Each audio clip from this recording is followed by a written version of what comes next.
Hi guys, in this video I will explain how to implement LDA model, that is linear discriminant analysis model, using the Wine dataset. So before proceeding, let's first have a look on the dataset. Here the dataset consists of the content of chemicals each customer prefer in wine. Also the customers are segmented on the basis of chemical content they prefer. Like here we have three customer segments, like 1, 2 and 3, and these are the chemicals from alcohol to proline. These are the chemicals which are present in the wine, and also from alcohol to proline, these are the independent variables, and customer segment is the dependent variable. Now proceeding forward, let's first have a look on the output. So we have got the output like this. The red reason signifies the customers which are in segment 1. Blue reason represents the customer in segment 3, and the green reason represents the customer in segment 2. Now let me first introduce what is LDA model. So LDA is basically one of the feature extraction technique of dimensionality reduction. Dimensionality reduction basically means that from number of independent variables of the data set, we extract only some features, like only some independent variables that affects our results or prediction the most. Also in LDA, we don't consider the dependent variable in our data set. The dependent variable, I have already explained that the customer segment is the dependent variable. So we don't consider that. So it is a unsupervised model. So finally, here we have extracted two independent variables which explain the most of the variance. Now coming to the coding part, first of all we have imported all the libraries, like we have imported NumPy for arrays or scientific calculations, Matplotlib for plotting the graph, and Pandas for importing the dataset. After that we have imported the dataset using pd.read CSV, that is we have imported wine.csv file. Now again we have imported the dependent and independent variables. Now using sklearn.model selection class, we are splitting the data set into training and test set. You can see the code over here. Finally, we are applying feature scaling to the code. Since we are extracting the features, so features scaling is most important part. So before applying LDA, let's first print the training set before applying the LDA method.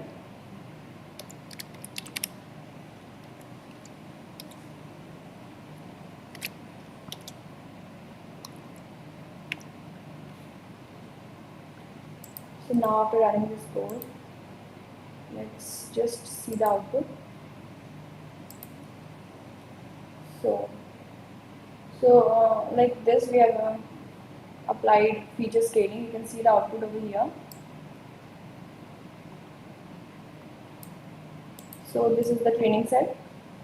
Now we will apply LDA on this training set and we'll see the output.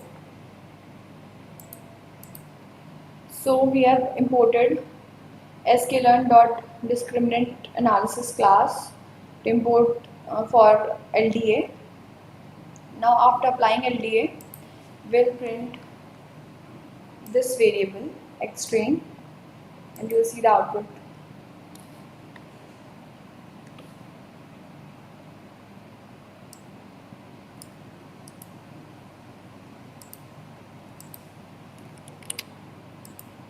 Now you can see the output as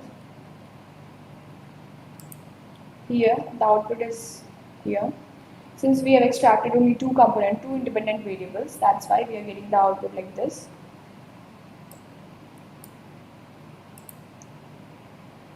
Now further, we have used logistic regression to solve the classification in this model. So we are applying LDA in the logistic regression model. So here is the code for that. After that, we are predicting the test results, and I will be printing this Ybread.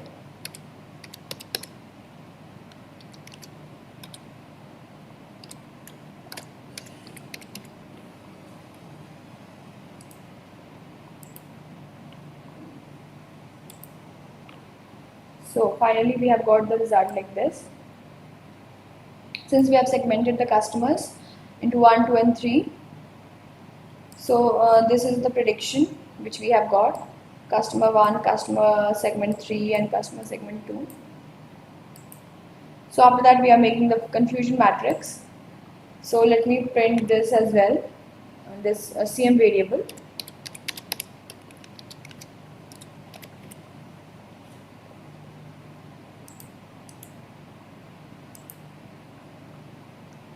So again, we have a confusion matrix of 3 cross 3 dimension, and adding all the diagonal elements will get the correct value of our prediction, like 14 plus 16 plus 6. Now finally, we will visualize the training set results.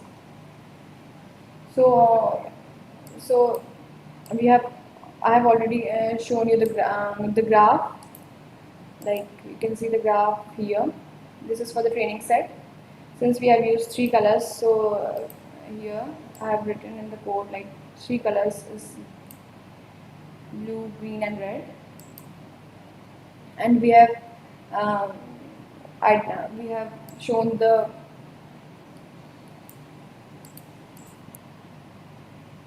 reasons as well.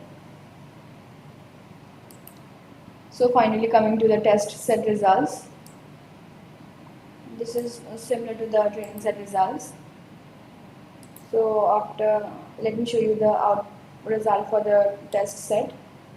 This is the training set results, and this is the test set results. So we have got very good accuracy over here, since we have only 2 independent variables, LD1 and LD2. So the graph is plotted between 2 independent variables, and finally we got the output. So, thank you so much.